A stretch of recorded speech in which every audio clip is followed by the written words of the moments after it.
Vamos em pé ler a palavra de Deus, capítulo 12 do livro do Apocalipse. Diz assim a escritura profética: E viu-se um grande sinal no céu, uma mulher vestida do sol, tendo a lua debaixo dos seus pés e uma coroa de 12 estrelas sobre a sua cabeça. E estando grávida, gritava com as dores do parto, sofrendo tormentos para dar à luz. Viu-se também outro sinal no céu. Eis um grande dragão vermelho que tinha 7 cabeças e 10 chifres, e sobre as suas cabeças 7 diademas. A sua cauda levava após si a terça parte das estrelas do céu e lançou-as sobre a terra. E o dragão parou diante da mulher que estava para dar à luz, para que, dando ela à luz, lhe devorasse o filho. E deu à luz um filho, um varão que há de reger todas as nações com vara de ferro. E o seu filho foi arrebatado para Deus e para o seu trono. E a mulher fugiu para o deserto, onde já tinha lugar preparado por Deus, para que ali fosse alimentada durante 1260 dias. Então houve guerra no céu. Miguel e os seus anjos batalhavam contra o dragão, e o dragão e os seus anjos batalhavam, mas não prevaleceram, nem mais o seu lugar se achou no céu. E foi precipitado o grande dragão, a antiga serpente que se chama o Diabo e Satanás, que engana todo mundo. Foi precipitado na terra, e os seus anjos foram precipitados com ele. Então ouvi uma grande voz do céu que dizia: Agora é chegada a salvação, e o poder e o reino do nosso Deus, e a autoridade do seu Cristo, porque já foi lançado fora o acusador de nossos irmãos, o qual diante do nosso Deus os acusava dia e noite. E eles o venceram pelo sangue do Cordeiro e pela palavra do seu testemunho, e não amaram as suas vidas até a morte. Pelo que alegrai-vos, ó céus, e vós que neles habitais. Mas ai da terra e do mar, porque o diabo desceu a vós com grande ira, sabendo que pouco tempo lhe resta. Quando o dragão se viu precipitado na terra, perseguiu a mulher que dera à luz o filho varão. E foram dadas à mulher as 2 asas da grande águia, para que voasse para o deserto, ao seu lugar, onde é sustentada por um tempo e tempos e metade de um tempo, fora da vista da serpente. E a serpente lançou da sua boca atrás da mulher água como um rio, para fazer com que ela fosse arrebatada pela corrente. A terra, porém, acudiu a mulher, e a terra abriu a boca, e tragou o rio que o dragão lançara da sua boca. E o dragão irou-se contra a mulher, e foi fazer guerra aos demais filhos dela, os que guardam os mandamentos de Deus e mantêm o testemunho de Jesus. E o dragão parou sobre a areia do mar. Que Deus abençoe este texto ao teu coração e te dê a revelação profética dessa escritura. Vamos orar. Pai, graças te damos, porque nós não andamos em trevas, mas andamos na luz da tua palavra. A tua palavra é lâmpada para os nossos pés, é luz para o nosso caminho. Ela nos revela aquilo que está oculto, porque tu tens determinado que assim o seja. Graças te damos, Senhor, por esta escritura profética que fala-nos a respeito do grande acontecimento, o maior de todos, que os homens haverão de presenciar ou de saber, Senhor, que é o arrebatamento da tua igreja. Maranata, vem, Senhor Jesus. Ansiamos por este momento em que haveremos de estar para sempre com o Senhor. Instrui o teu povo, Senhor, e prepara a tua igreja de uma maneira gloriosa, Pai. Prepara os que ouvirão também por essas fitas. Pai, nós os colocamos diante de ti, ó Deus, para que tu estejas a limpá-los, a prepará-los para aquele glorioso dia da volta de Jesus para levar os seus. E agora, Senhor, nós abençoamos os ouvidos e pedimos-te, ó Deus, abre os ouvidos e os olhos espirituais do teu povo, para compreender a revelação profética. Dá-nos a graça e a unção para esta hora, Senhor, não só a mim que ministro, mas a todos os que ouvirão. Em o nome de Jesus nós te pedimos e agradecemos. Amém, Senhor. Amém. Sentai-vos, amados. Graças a Deus. Irmãos, nós estamos falando sobre o arrebatamento da igreja e já ministramos domingo passado o início deste estudo.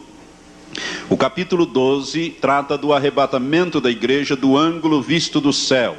ou seja, dos acontecimentos gloriosos quando Jesus vier buscar a igreja, mas que estão nos céus, no cosmo, no universo, de cima para baixo. Nós já vimos do ângulo da terra de baixo para cima, e estamos vendo no ângulo do céu para a terra, de cima para baixo.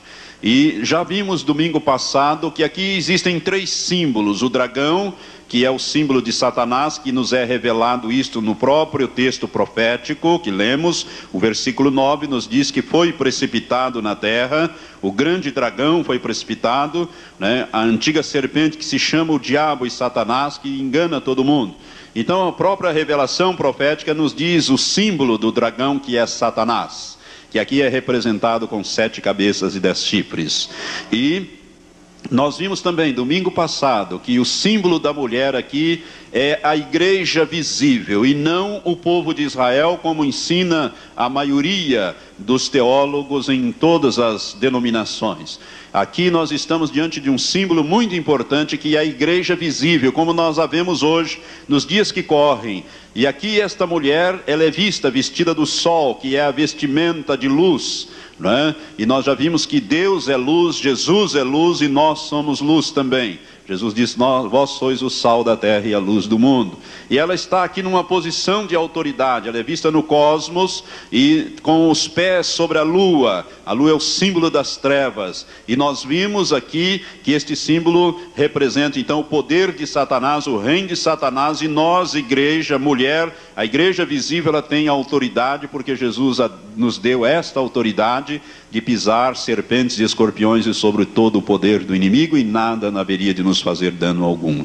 Portanto, nós estamos aqui diante deste símbolo. O filho varão simboliza não Jesus, porque quando Jesus nasceu, ou melhor, quando ele foi arrebatado, ele não foi tirado com força e violência. A palavra arrebatar significa arrancar com força, com violência, em levar. Eu já expliquei isso. Jesus, quando ele subiu lentamente à vista dos seus discípulos.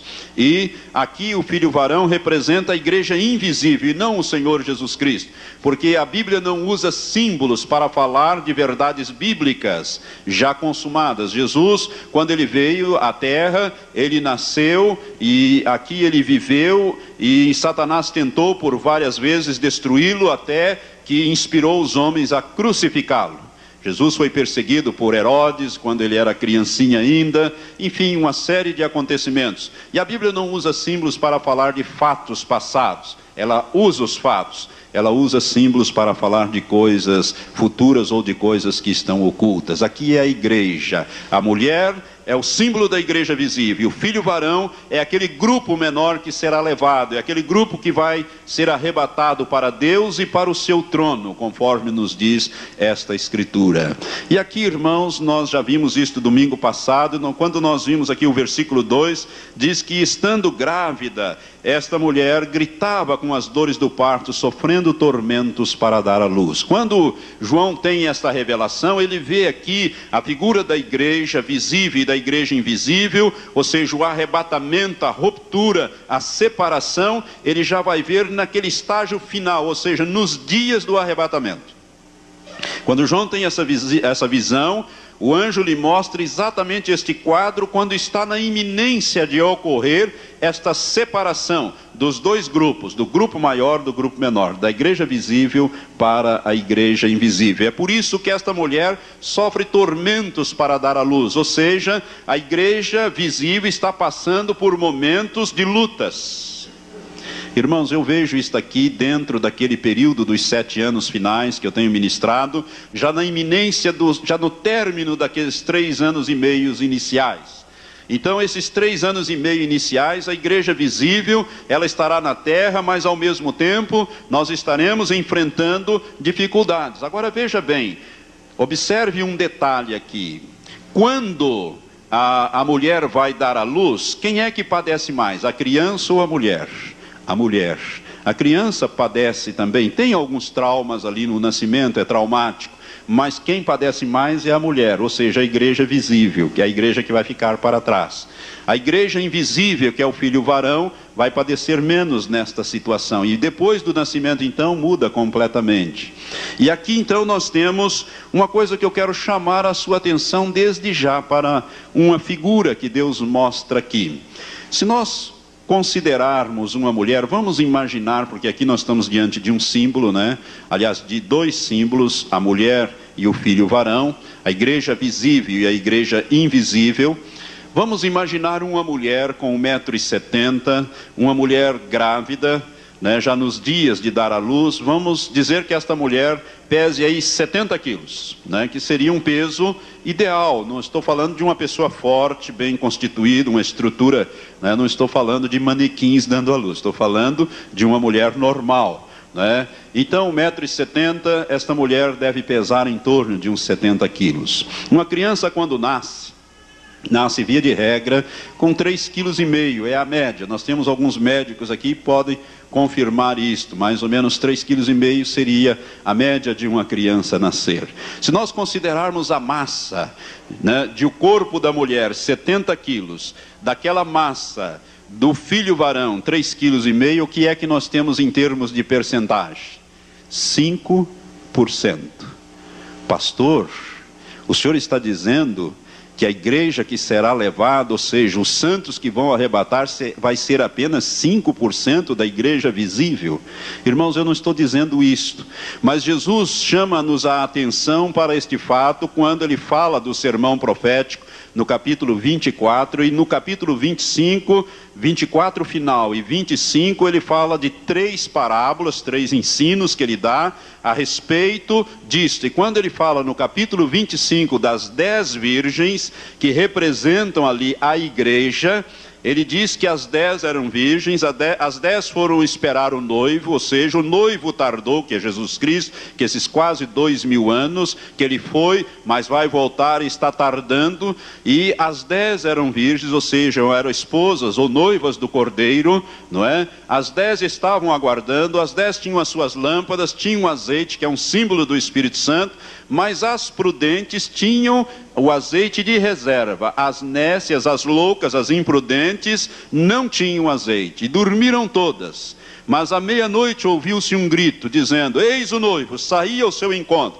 Ou seja, quando as coisas começarem assim a definir, as coisas vão agitar, mas tem muita gente que vai querer se preparar em curtíssimo prazo, e a coisa não é assim. Eu quero dizer para você que essa preparação é santificação, sem a qual ninguém verá o Senhor. Este é o caminho. Eu falei hoje de manhã, vou continuar domingo pela manhã, sobre uma palavra muito especial para a igreja. Se você quer aprender coisas, venha pela manhã às 9 horas da manhã domingo, e não falte nos domingos. Mas este é o caminho da santificação, a igreja que será levada, irmãos. A Bíblia diz com todas as letras em Efésios capítulo 5, versículo 26 e 27, que Jesus está lavando a igreja pela palavra, com a água da palavra, a fim de apresentá-la a si mesmo, igreja gloriosa, sem mácula nem ruga, nem coisas semelhantes a mácula e ruga, mas uma igreja santa e irrepreensível. É esta igreja santa e irrepreensível que será levada, a igreja santa, santificação. E santificação não é algo que você adquire instantâneo, é um processo de limpeza, é um processo de despojamento, de abandono das coisas que nos atrapalham a viver uma vida que agrada a Deus. A igreja da santificação, a igreja santa e irrepreensível, essa igreja será levada. As 10 virgens estavam lá. O que aconteceu? As que estavam preparadas, diz o versículo 10 do capítulo 25 de Mateus. A Bíblia diz: as que estavam preparadas entraram com ele nas bodas. As outras ficaram. Não há condenação para as outras, elas não foram lançadas fora, nem nas trevas exteriores. A Bíblia não fala, Jesus não fala nada do destino delas, mas elas ficaram para trás, vão passar pela grande tribulação. E alguém pode dizer: ah, pastor, mas ali, graças a Deus, Jesus fala de 50%. Jesus não está falando em percentual, irmãos, nem esta figura deve ser usada para percentual. Mas o que a Bíblia está dizendo aqui é que o grupo que vai subir é bem menor do que o grupo que vai ficar. É isto que você precisa compreender. Não é uma questão de percentual. E você é uma pessoa privilegiada, você que me ouve por essas fitas, por ser alertado a respeito dessas grandes verdades bíblicas que nós estamos ministrando. Quando ministra essa palavra fora, as pessoas são impactadas. Por quê? Porque elas desconheciam isto. Não se prega isso, não se fala nisso, não se diz essas coisas por aí. E o resultado é que as pessoas não levam a vida cristã a sério, a palavra de Deus a sério, e vão ser deixadas para trás. Depois vão cobrar dos pastores que vão ficar também. Na visão de Olaf Rod, na última trombeta, há um quadro que Deus mostra a Olaf Rod ali naquela visão, que eu vou me referir mais à frente, inclusive, e alguns pastores que ficaram e alguns membros levantando-se, irado dentro da igreja depois do arrebatamento e dizendo: o Senhor não nos disse que tínhamos que levar uma vida santa e irrepreensível para sermos arrebatados, e se eu estou aqui é culpa sua. E aquele pastor dizendo: eu fiz o meu trabalho e fiz muito bem. Ou seja, deixei vocês para trás, falhei com vocês e também falhei comigo mesmo, e ficamos todos para trás. Irmãos, isso é uma coisa tremenda. Por isso você é um privilegiado. Preste atenção, aqui esta mulher aqui é um símbolo, o símbolo da igreja que vai ser deixado para trás. E a igreja que será levada é um grupo bem menor que sai do grupo maior. O grupo que está realmente preparado para aquele dia que Jesus haverá de vir buscar a sua igreja. E você pode estar. Esta palavra que estamos ministrando é para que você se prepare. Eu não quero que ninguém que aqui está, que tem frequentado essa igreja, que nasceu de novo, seja deixado para trás. Deus está trazendo pessoas dos mais variados lugares. Hoje nós recebemos pela manhã 15 pessoas que vieram de outros lugares. Deus está trazendo as pessoas porque são ovelhas dele. Ele quer preparar estas pessoas para o arrebatamento, e eu quero que você participe também deste arrebatamento. O percentual indicado aqui simbolicamente é muito pequeno. O grupo menor que sai do grupo maior. O filho varão, aqui uma massa de 5% considerado a massa, vamos dizer assim, do corpo de uma mulher. Isto nos diz alguma coisa que devemos ponderar. Capítulo 12, então. Diz aqui que esta mulher é vista nos seus momentos de dar à luz, portanto já no final daqueles 3 anos e meio iniciais que eu tenho ensinado aos irmãos, que o arrebatamento vai ocorrer conforme nós temos entendimento da palavra de Deus, e a grande tribulação começa então nos últimos 3 anos e meio, e o arrebatamento deve ser no meio deste período e não no início, como alguns ensinam. O versículo 3 diz assim: viu-se também outro sinal no céu, um grande dragão vermelho que tinha 7 cabeças e 10 chifres, e sobre as suas cabeças 7 diademas, que são coroas. A sua cauda levava após si a 1/3 das estrelas do céu, e lançou-as sobre a terra. Eu tenho que fazer aqui um parênteses para te explicar a respeito deste dragão, Satanás. Satanás, irmãos, ele é uma figura muito mencionada na Bíblia. A palavra Satanás significa adversário. Diabo significa caluniador, difamador. E ele era originalmente Lúcifer, ser de luz, ou portador de luz, o brilhante. Este é o seu nome que Deus lhe deu quando o criou. Eu quero fazer aqui algumas observações a respeito de Satanás. Primeiramente, ele é visto aqui nas suas consumações. Ou seja, ele é um dragão, e dragão é símbolo de Satanás. O versículo 9 não deixa dúvida, ele é o diabo, Satanás, que engana todas as nações, etc., conforme o versículo 9 nos diz, a antiga serpente, né? O diabo, Satanás, que engana todo mundo. Então o dragão é este símbolo. E aqui nós vemos que ele tem 7 cabeças e 10 chifres. Nós estamos vendo aqui as consumações do governo de Satanás na terra. Essas 7 cabeças, eu quero que você abra comigo, capítulo 17, nos fala dessas 7 cabeças. Quando o anjo vai mostrar ali um dos anjos que tinha 7 últimas taças, né, as taças da ira de Deus. Ele mostra a João uma prostituta, aqui um símbolo de uma mulher que é uma igreja, que está montada sobre a besta, né, que esta besta, o versículo 3 na parte final diz que ela tinha 7 cabeças e 10 chifres. E quando o anjo vai explicar a respeito destas cabeças e chifres, ele diz no versículo 9, aqui está a mente que tem sabedoria. As 7 cabeças são 7 montes sobre os quais a mulher está assentada. Quando ele vai dar essa explicação das cabeças em relação à mulher, ele diz, mulher aqui no caso uma igreja, ele fala de uma igreja que está localizada numa cidade edificada sobre 7 montes. E nós sabemos que Roma é esta cidade, porque originalmente Roma foi edificada sobre os montes chamados Apeninos. Quem estuda história se lembra que tínhamos até que decorar esses montes apeninos, né? Que é o Monte Aventino, Palatino, Célio, Esquilino, Vidimal, Querinal e Capitólio. A antiga Roma foi edificada sobre 7 colinas, as 7 colinas de Roma. Por isso, nós estamos aqui diante desta figura. Mas o anjo continua dizendo no versículo 10, são também 7 reis, e nesse caso reis ou reinos, e o anjo diz a João, 5 já caíram, um existe e o outro ainda não é vindo, e quando vier deve durar pouco tempo. Essas 7 cabeças, portanto, simbolizam 7 reinos, ou 7 governos que tiveram domínio sobre a terra nos dias desses governos ou desses reinos.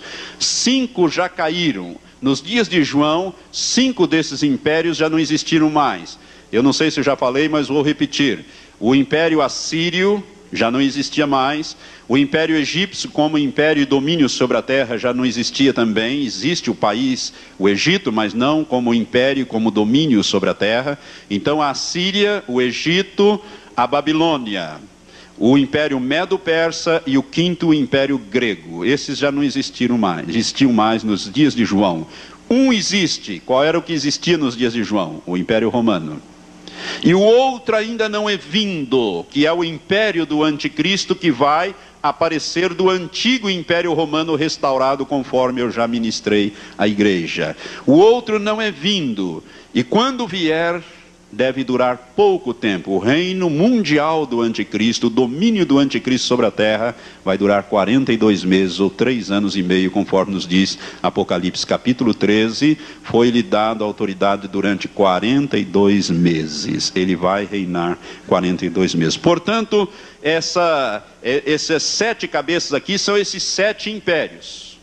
Então, quando João, vamos voltar ao capítulo 12, quando Satanás é visto então ali com as 7 cabeças, são esses 7 impérios e os 10 chifres. Os 10 chifres estão na última cabeça, que são o império, são esses 10 reis ou primeiros ministros que vão receber o poder por 1 hora, diz o capítulo 17, que nós estávamos lendo os versículos seguintes, lá do capítulo 17, o versículo 11, 12, 13, fala sobre isso. Eles vão receber esse reino por 1 hora. Irmãos, nós estamos então aqui diante das consumações do reino ou do governo de Satanás sobre a terra. E eu quero falar um pouco sobre a origem de Satanás. Gostaria que você abrisse comigo lá no livro do profeta Isaías, no capítulo 14, nós vamos ler a partir do versículo 12, do livro de Isaías, capítulo 14. Todo este capítulo é uma alegoria a respeito de Satanás e da pretensão de Satanás de ser igual a Deus. E começa falando também da sua queda. A partir do versículo 12, Isaías capítulo 14, nós lemos assim: como caístes do céu, ó estrela da manhã, filho da alva. O original aqui é ó Lúcifer, ó brilhante. Como caístes do céu, como fostes lançado por terra, tu que prostravas as nações, e tu dizias no teu coração: eu subirei ao céu, acima das estrelas de Deus, que são os exércitos de Deus, exaltarei o meu trono. Satanás tem trono, ele tem governo. E no monte da congregação me assentarei, nas extremidades do norte. Subirei acima das alturas das nuvens e serei semelhante ao Altíssimo. Contudo, levado serás ao Seol, ao inferno, ao mais profundo do abismo. Irmãos, aqui está a origem do pecado no universo, não na terra, no universo. Na terra entrou com Adão, com a queda de Adão e Eva. Mas a terra é bem mais recente, isso aqui é em tempos imemoriais. Agora, para que esse texto fique completo, eu gostaria que você adiantasse um pouco mais, fosse ao livro do profeta Ezequiel, capítulo 28. No livro do profeta Ezequiel, no capítulo 28, nós lemos aqui a respeito de Lúcifer também. Dados mais detalhados a respeito de Lúcifer, antes da queda e também em relação à sua queda. A partir do versículo 11, Deus usa aqui a figura do rei de Tiro. Deus não está falando aqui a respeito de um homem que governava a cidade de Tiro. Ele está usando aqui um simbolismo do rei de Tiro para falar de Lúcifer. Toda essa escritura só pode ser aplicada a Lúcifer. Ezequiel, capítulo 28, versículo 11 em diante, diz assim: Veio mais a minha palavra do Senhor, dizendo: Filho do homem, levanta uma lamentação sobre o rei de Tiro e diz-lhe: assim diz o Senhor Deus, tu eras o selo da perfeição. Outra versão diz: tu eras o sinete da perfeição, cheio de sabedoria e perfeito em formosura. Estiveste no Éden, jardim de Deus. Éden, jardim de Deus, não o Éden, jardim de Adão. Cobrias-te de toda a pedra preciosa, a cornalina, o topázio, o ônix, a crisólita, o berilo, o jaspe, a safira, a granada, a esmeralda e o ouro. Em ti se faziam os teus tambores e os teus pífaros. No dia em que foste criado, foram preparados. Tu eras querubim da guarda, ungido, e te estabeleci. Outra versão diz: eu te coloquei como querubim da guarda. Estiveste no monte santo de Deus, andaste no meio das pedras afogueadas. Perfeito eras nos teus caminhos, desde o dia em que foste criado até o dia em que se achou em ti iniquidade. Agora versículo 17: elevou-se o teu coração por causa da tua formosura, e corrompeste a tua sabedoria por causa do teu resplendor. Por terra te lancei, diante dos reis te pus, para que te contemplem. Versículo 19: todos os que te conhecem entre os povos estão espantados a respeito de ti. Chegaste a um fim horrível e não mais existirás para todo sempre. Aqui está, irmãos, a descrição de Satanás. Esses dois textos nós chegamos numa visão mais ou menos daquilo que Deus quer nos revelar. A Bíblia não nos revela muito a respeito da origem de Satanás, mas essa revelação nos é dada a respeito deste ser. Primeiro de tudo, ele é um ser criado. Ele é um ser criado. E ele é, na sua origem, era na sua origem um querubim. A Bíblia fala de 4 tipos de seres angelicais ou celestiais: querubins, serafins, arcanjos e anjos. E anjos é uma forma genérica de falar, assim como nós dizemos soldado para um general. O general fulano é um soldado exemplar. Na verdade ele é um general, mas ele é antes de tudo um soldado. Então anjo é uma forma genérica, né? Mas aqueles que não têm, vamos dizer, patentes ou criação diferente são anjos. Mas no exército de Deus nós temos então os querubins, os serafins, os arcanjos e anjos. Satanás era um querubim. A Bíblia diz aqui: tu eras querubim da guarda, ungido, e te estabeleci, isto é, te dei governo, te dei reino, te dei domínio. Agora veja bem o que Deus diz ali no versículo 12: tu eras o sinete da perfeição, ou o selo da perfeição, cheio de sabedoria e perfeito em formosura. Lúcifer, irmãos, na sua forma original era lindo, um ser criado perfeito por Deus, tão lindo, tão sábio, tão poderoso, que ele achou que ele podia ser igual a Deus. Que coisa tremenda. A Bíblia diz que ele era o sinete da perfeição de Deus. Isso para você ter uma ideia do que Deus está falando. Os reis na antiguidade, irmãos, quando eles iam selar um decreto, uma lei, um documento, lavrava-se aquele documento pelo escriba, punha-se ali um lacre, uma cera, e o rei batia o seu anel, o seu símbolo, ele batia ali e selava. Era o sinete do rei, era a assinatura do rei. Satanás era o sinete da perfeição de Deus. tão perfeito que ele era, tão inteligente. Por isso que nós não somos paradas, nem para Satanás e nem para demônio. Homem nenhum é parada para um demônio. Na carne não, mas em Cristo nós podemos e somos mais do que vencedores sobre eles. É em Cristo, nele, em Cristo nós podemos contra ele, mas fora não somos nem início de conversa. Por quê? Porque ele era perfeito em formosura, sabedoria, honra, poder. Satanás, irmãos, ele era um querubim ungido, ele tinha reino. A Bíblia diz que quando ele foi criado, foram criados nele os seus tambores, os seus pífaros. No dia em que eles foram criados, ele também foi criado nele. Por isso alguns entendem e ensinam que Satanás era o encarregado do louvor e adoração a Deus. E como ele falhou nisso, nós vamos ocupar esses lugares. É por isso que o homem foi criado para o louvor e glória do Senhor, para a adoração do Senhor.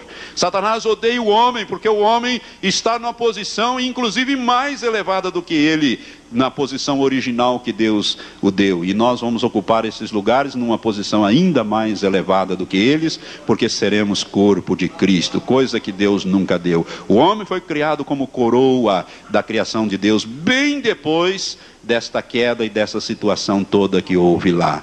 Houve então esta situação. Então, ele era perfeito em todos os seus caminhos, desde o dia em que fosse criado, até que se achou iniquidade em ti. Irmãos, preste atenção nisto. Satanás, ele era tão lindo, tão perfeito, tão sábio, que ele arrastou com ele, nesta revolta, 1/3 dos exércitos celestiais. É isso que diz Apocalipse 12, que ele levou após si 1/3 das estrelas, dos céus, ou estrelas de Deus ali, que são os anjos, arcanjos, querubins e serafins. Eles confiaram, acharam que Satanás realmente era tão poderoso que podia ser semelhante ao Altíssimo. Porque se você prestou atenção na leitura de Isaías, ele diz: eu subirei. E acima das estrelas de Deus, que são os anjos, os anjos, arcanjos, querubins, serafins, as estrelas de Deus, estabelecerei o meu trono e serei semelhante ao Altíssimo. Ele não disse que ia ser superior, porque ele sabe que nada pode ser superior a Deus, não existe nada, mas ele quis ser igual. Ele disse: eu vou ser semelhante, eu vou ser adorado como Deus, eu quero ser adorado, eu sou tão rico, tão poderoso, tão sábio, tão isso, tão aquilo, que eu vou. E ele arrastou 1/3 dos anjos. Você sabe o que significa isso? Aqui está a diferença entre Satanás e os homens, entre os demônios caídos, os anjos caídos e os homens. Satanás e os demônios conheciam a Deus face a face, viam a Deus todo momento, conheciam o amor de Deus, a graça de Deus, o poder de Deus, e mesmo assim se voltaram contra Deus. Por isso não há esperança, não há salvação para eles. Satanás já está condenado. A Bíblia diz, Jesus diz, que o príncipe deste mundo já está julgado e condenado. Falta apenas executar a sentença. E Jesus virá com a igreja na batalha do Armagedon, tomar posse da terra e executar a sentença, quando Satanás será preso e lançado no abismo com todos os demônios juntamente com ele. Esta é a execução da sentença. Quando o Satanás diz: eu subirei, no extremo norte, ele começou a descer, a cair. Deus desalojou ele dessas regiões lá do Monte Santo de Deus, que é onde está o trono de Deus, o terceiro céu, de que nos fala Paulo na sua visão. Ele foi desalojado de lá, ele foi arrancado de lá e lançado, e ele veio para o cosmos. Tem muita gente que pensa que Satanás e os demônios estão no inferno. Você já viu essas figuras, do diabo e tal, vermelho ou preto, com aqueles chifres, rabo, um tridente na mão, os demônios, caldeirões no inferno, as almas lá dentro, sendo cozidas lá naquele fogaréu, e querendo sair, os demônios, etc., cutucando e mandando para dentro aqueles seres. Eu quero dizer que isso não é uma figura da Idade Média, isso é uma coisa totalmente errada. A Bíblia diz, em Efésios capítulo 6, que nós não temos, preste atenção nisso, não deixe nada te distrair, nós não temos que lutar contra a carne e sangue, nós temos que lutar contra os principados, potestades, dominações, poderes, aonde? Nos lugares celestiais. Quando Satanás foi desalojado do Monte Santo, ele veio e parou nos lugares celestiais, ou seja, no cosmos, entre a terra e os céus de Deus, entre a terra e o terceiro céu. É lá que ele está. É por isso que no capítulo 10 do livro do profeta Daniel, Daniel jejua durante 21 dias, e no início do jejum de Daniel, Deus manda a revelação profética a respeito das coisas que devem acontecer no final dos tempos.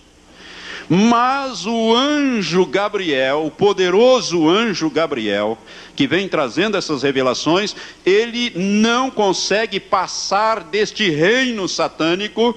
O principado que estava, o principado demoníaco com seus exércitos de demônios que estava sobre o reino da Pérsia, diz o anjo, me resistiu por 21 dias e eu não pude passar. Eu tive que pedir ajuda a Miguel, um dos primeiros príncipes. E Miguel veio com os exércitos e eu deixei lá Miguel batalhando. E eu vim, Daniel, para trazer-te a revelação, porque és muito amado a respeito das coisas. Irmãos, é por isso que muitas vezes você vê, parece que um céu de bronze, porque Satanás quer bloquear as suas orações para que elas não passem. Você tem que usar, então, da batalha espiritual, amarrar os inimigos em nome de Jesus, pisar a cabeça deles em nome de Jesus, submetê-los em nome de Jesus, porque se você não fizer isso, eles vão te atacar, eles vão querer bloquear a passagem das suas orações, das suas súplicas, e que a bênção não chegue a você, porque eles têm esse domínio desta região. Eles não estão no inferno. Essa figura de que Satanás está no inferno, esse negócio que Satanás faz reunião no inferno, isso não tem base bíblica. Ao contrário, o último lugar onde um demônio quer ir é para o inferno, porque lá é o fim dele. O pastor Laércio pregou na quinta-feira, se não me engano, a respeito do gadareno, daquele homem cheio de demônios, que tinha uma legião de demônios. E quando Jesus chegou, ele veio até Jesus, e os demônios, tomando a boca daquele homem, disseram: que temos nós contigo, Jesus, Filho do Deus Altíssimo? Conjuro-te diante de Deus que não nos mande para o abismo, isto é, para esses lugares. Os demônios não querem ir para lá, ou seja, com juramento diante de Deus, eu te peço que não nos mande para lá. Mas permita-nos que entremos nesses porcos, queremos ficar aqui, não nos mande para fora desta província, porque Jesus podia mandá-los ir para o abismo, porque eles haviam profanado aquele corpo, entrando naquele homem e possuindo e destruindo, ou tentando destruir aquele homem. Jesus permitiu que eles entrassem nos porcos, entraram nos porcos, os porcos se precipitaram nos despenhadeiros e morreram afogados com aqueles demônios, né? O texto nos diz isso. Demônio nenhum quer estar no abismo, porque é para lá que ele vai. Deus, ele disse, eu subirei, Deus expulsou eles de lá. Estão nessa região celeste, que a Bíblia chama de região celeste, que é o cosmos. Para lá, de lá eles vão ser desalojados e vão vir para a terra. Quando a igreja subir, eles vão vir para cá. E daqui eles, quando Jesus voltar em poder e grande glória, ele será amarrado juntamente com os demônios e lançado no abismo. E depois do abismo, quando ele sair de lá, com a permissão de Deus, depois do milênio, ele será lançado com os anjos, os seus anjos, ele será lançado no lago que arde com fogo e enxofre, que foi preparado para o diabo e os seus anjos, onde não existe ninguém. Ele vai ser lançado lá juntamente com aqueles que rejeitaram a salvação de Deus, que não têm os seus nomes escritos no livro da vida do Cordeiro. Satanás está em plena queda. E ele então, que foi criado como um ser de luz, todo-poderoso, etc, etc, né? Todo-poderoso não vamos usar essa expressão, no sentido que o poder de Satanás é um poder derivado. Deus deu a ele esse poder. Na posição de querubim, ele é um ser poderosíssimo, mas não é o todo-poderoso. O poder dele é derivado. Só Deus Pai tem os atributos, Pai, Filho e Espírito Santo tem os atributos de onipotência, ou seja, todo poderoso. Satanás não é, os anjos não são, os demônios também não são, e o homem menos ainda. Na verdade, apesar que alguns homens vivem como se fossem todos poderosos, né? Mas na verdade nós não somos. Todo poderoso é Deus Pai, Filho e Espírito Santo. Mas Satanás, ele arrastou nessa revolta 1/3 dos exércitos de Deus, 1/3 dos anjos. Deus ficou com 2/3 dos exércitos, e 1/3 foi arrastado nesta confusão infernal. Foi aí que entrou o pecado no universo. E mais tarde veio o pecado na terra através do homem. Irmãos, é interessante observarmos que quando Satanás, quando o homem caiu, quando o homem foi tentado, Satanás estava na terra, inclusive no jardim do Éden, e Deus não questiona o direito dele de estar ali. É por isso que muitos teólogos entendem que a terra originalmente fazia parte do governo de Lúcifer. E quando houve esta confusão, quando houve o pecado que entrou no universo, que houve guerra e expulsão, a terra foi praticamente destruída. É por isso que a Bíblia fala que no princípio criou Deus os céus e a terra. Agora, entre o primeiro versículo e o segundo, há um espaço de tempo, uma coisa tremenda, de grande ali. Porque a Bíblia diz que a terra era sem forma e vazia, e o Espírito de Deus habitava sobre a face das águas. Quando esta palavra era, este verbo era, no hebraico ele pode ser traduzido também como tornou-se. Então, se nós traduzíssemos como tornou-se, a Bíblia fica mais clara para nós. No princípio criou Deus os céus e a terra, isto é, toda a criação de Deus e a terra no meio, né? E Deus criou a terra perfeita, mas a terra tornou-se sem forma e vazia, vazia de vida. Então, Satanás, depois da recriação, Satanás aparece ali. E quando Deus julga o pecado do homem, irmãos, ele julga Adão, julga Eva, julga a serpente, mas a Satanás ele não fala nada. Por quê? Porque ele já está julgado e condenado. Jesus disse que o príncipe deste mundo já está julgado. Quando Jesus voltar, a pena será executada, lançando-o no abismo. Satanás arrastou 1/3 dos exércitos celestiais com ele. Vamos voltar ao texto de Apocalipse, capítulo 12, que é o texto que nós estamos examinando. Fiz esse parênteses para que você compreenda, né, a posição de Satanás, um ser criado, um ser de luz, um ser poderoso, um ser super inteligente. Ele caiu e tornou-se o adversário de Deus e também o adversário dos homens. Diz aqui o versículo 4, que a sua cauda levava após si a terça parte das estrelas do céu e lançou-as sobre a terra. E o dragão parou diante da mulher que estava para dar à luz, para que, dando ela à luz, lhe devorasse o filho. Satanás, irmãos, está interessado aqui na igreja que vai ser arrebatada. Ele está interessado no filho, nos santos que serão levados. Ele não está interessado na mulher. Isso aqui tudo é visto no cosmos. Agora preste atenção. Ele ficou de frente da mulher, pronto para arrebatar o filho. O filho por quê? A mulher, diz o versículo 5, ela deu um filho, deu à luz um filho, um varão que há de reger todas as nações com vara de ferro, e o seu filho foi arrebatado para Deus e para o seu trono. Aqui está então a razão. Satanás, preste atenção nisso, ele se oporá ao arrebatamento da igreja. Satanás fará isto com todas as suas forças. É por isso que daquele dia e daquela hora ninguém sabe. Quando Jesus estava na carne, ali em Mateus 24:36, ele diz, daquele dia e hora ninguém sabe. Ele estava se referindo do dia e hora do arrebatamento. Jesus não está falando ali de uma época, de um período, mas de um determinado dia e de uma determinada hora. Ele diz, ninguém sabe, nem os anjos do céu, nem o Filho, que era ele que estava em carne, mas somente o Pai. Quando Jesus ressuscitou, já na sua forma glorificada, os discípulos tornaram a fazer a pergunta em Atos capítulo 1, quando os discípulos perguntaram a Jesus assim, é nesse tempo que restauras o reino a Israel? Ou seja, quando o Senhor vai voltar, você vai restaurar o reino a Israel? Conta para nós. Foi mais ou menos isso que os discípulos disseram. E Jesus disse, a vós não vos compete saber as épocas e as estações que o Pai determinou para o seu próprio poder, mas recebereis poder ao descer sobre vós o Espírito Santo. Jesus desconversou e não disse nada sobre o dia e a hora em que ele haveria de voltar. Por quê? Porque Satanás, ele gostaria de saber este segredo.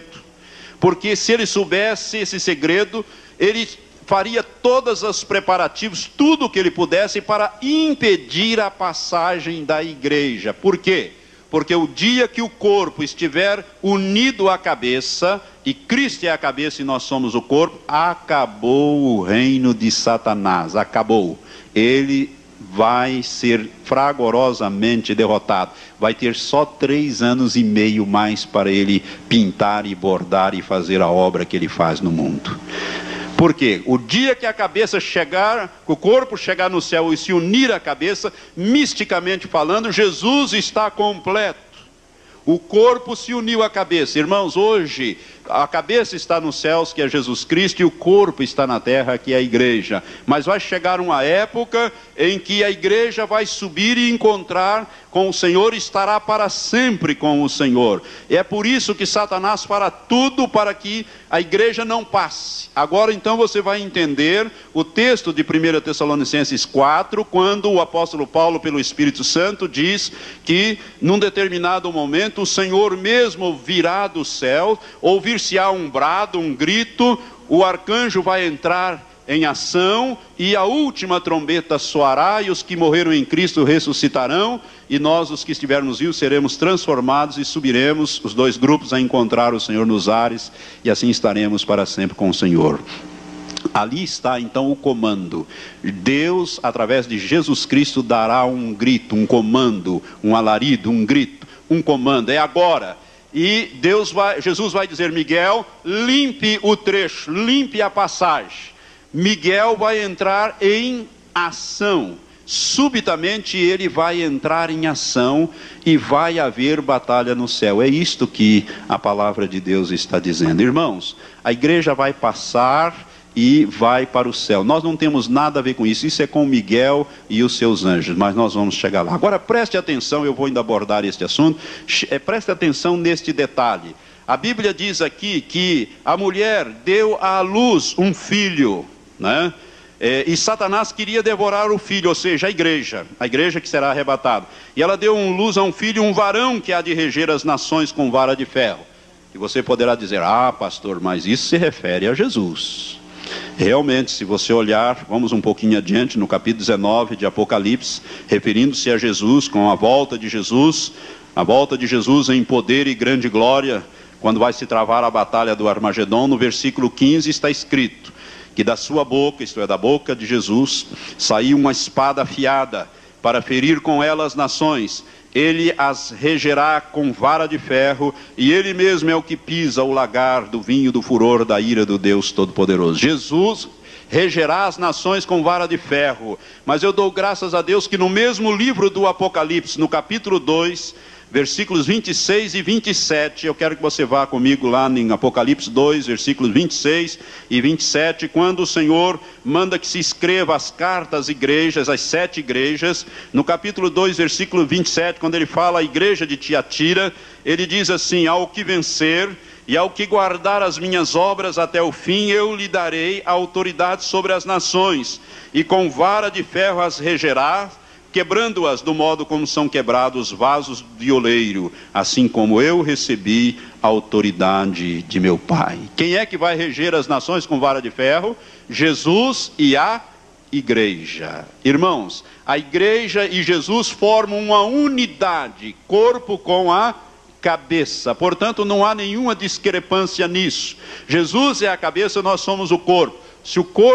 Se a cabeça regerá as nações com vara de ferro, o corpo também. Está dito aqui que ao que vencer eu lhe darei a autoridade sobre as nações, e eles a regerá com vara de ferro, quebrando-as como são quebrados os vasos de oleiro. A igreja, numa unidade mística perfeita com Cristo, vai reger este mundo durante o milênio com vara de ferro. O governo de Cristo aqui não será um governo fácil. Eu vou falar sobre isso quando eu falar sobre o milênio.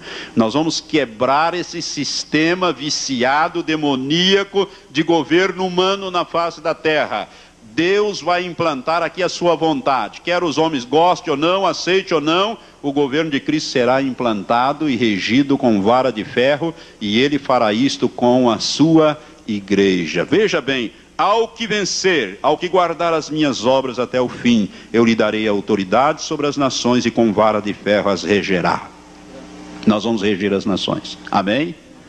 Você vai reger as nações. Irmãos, nós vamos reger as nações. Nós vamos governar aqui com Cristo. Agora preste atenção, é ao que vencer, não é ao que perder. Não há aqui nenhuma palavra para o que perder, para o que for vencido. É ao que vencer. Eu quero dizer a você que as 7 cartas ou as 7 promessas do livro do Apocalipse é uma promessa só dividida em 7 partes, e é sempre a igreja na sua totalidade. Ao que vencer eu farei isto, ao que vencer eu farei aquilo, ao que vencer eu farei aquilo outro, ao que vencer eu farei isto, aquilo e aquilo outro. Agora preste atenção. Na última carta à igreja de Laodiceia, no capítulo 3, Jesus fala no versículo 21 assim: ao que vencer eu lhe concederei que se assente comigo no meu trono, assim como eu venci e me assentei com meu Pai no seu trono. Você prestou atenção nesta vitória? A igreja de Laodiceia, que é a última igreja, a igreja desse tempo, a igreja do povo do juízo, Laodiceia significa povo do juízo, é esta igreja, a última igreja. Jesus faz a maior de todas as promessas: ao que vencer, se assentará comigo no meu trono, assim como eu venci e me assentei com meu Pai no seu trono. Onde Jesus está? Sentado no trono de Deus, à direita do poder, à direita do Pai. Ao vencedor, o vencedor vai para lá. Trono, irmãos, fala de governo, de autoridade. É para lá. Deus colocou o homem, o projeto de Deus para o homem não tem paralelo. Deus diz que vai levar aos vencedores para sentar com ele no seu trono. Jesus disse, Jesus fez essa promessa. E Jesus não faz promessa em vão.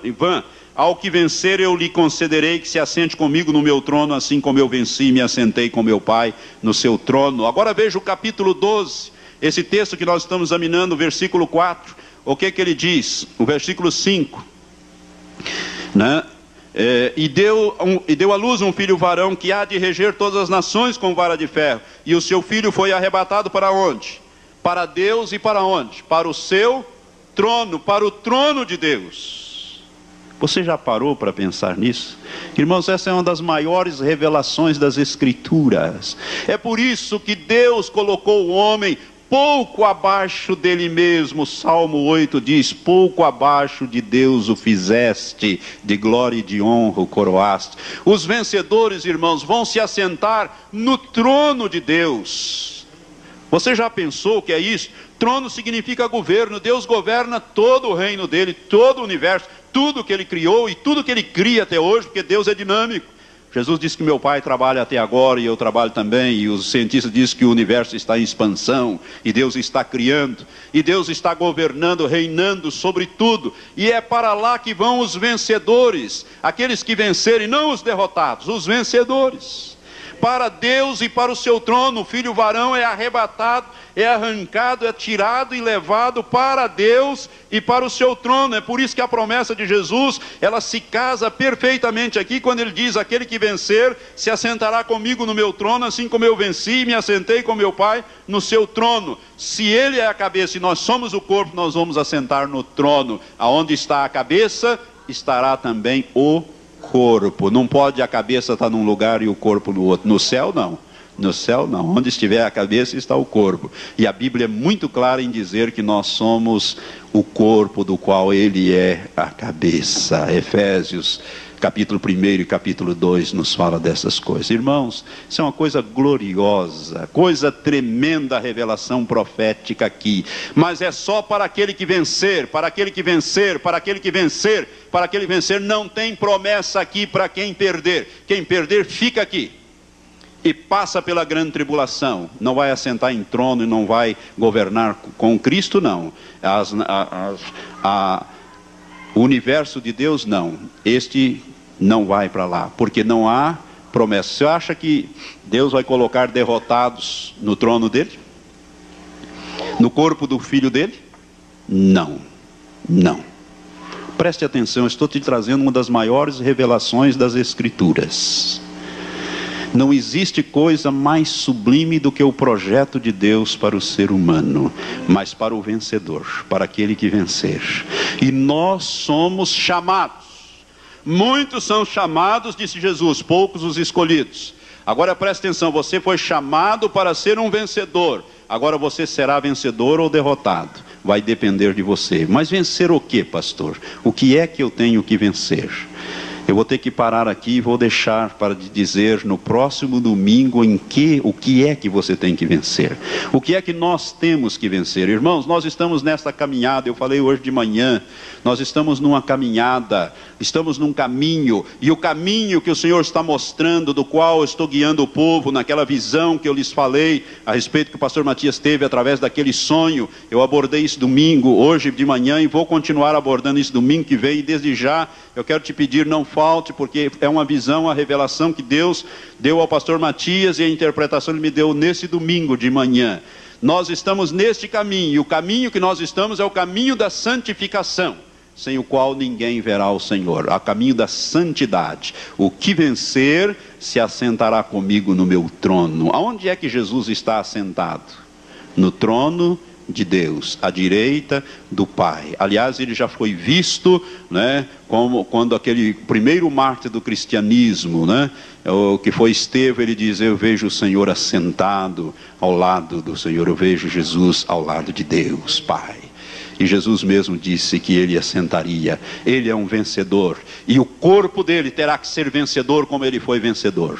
Ele é um vencedor, e nós somos chamados a vencer. E nós vamos falar domingo que vem sobre o que é que nós temos que vencer, o que é que Deus requer de nós.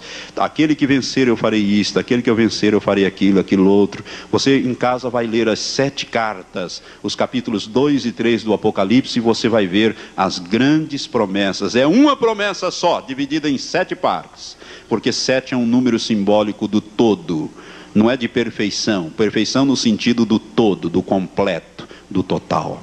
E Deus tem esse altíssimo projeto. A igreja, o filho varão, foi arrebatado para Deus e para o trono de Deus. Se a tua versão não diz isto, pode corrigi-la, porque os melhores textos no hebraico e no grego dizem exatamente, no grego aí no caso, diz exatamente isto, que o filho varão foi arrebatado para Deus e para o seu trono. É lá que nós vamos parar, e é de lá que nós vamos governar todo o universo de Deus.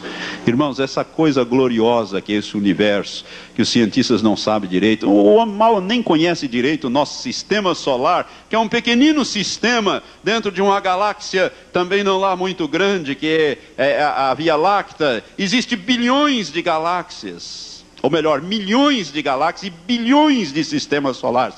Você acha que Deus criou isso tudo aí porque ele não tinha o que fazer na eternidade? Não, Deus nunca faz nada sem um propósito. Tudo isso Deus fez, e ele tem um propósito nisso, e nós vamos governar essas coisas do trono, porque quem está no trono está reinando. Por isto Jesus, a Bíblia diz que ele comprou homens de todas as tribos, línguas, povos e nações, e os fez o quê?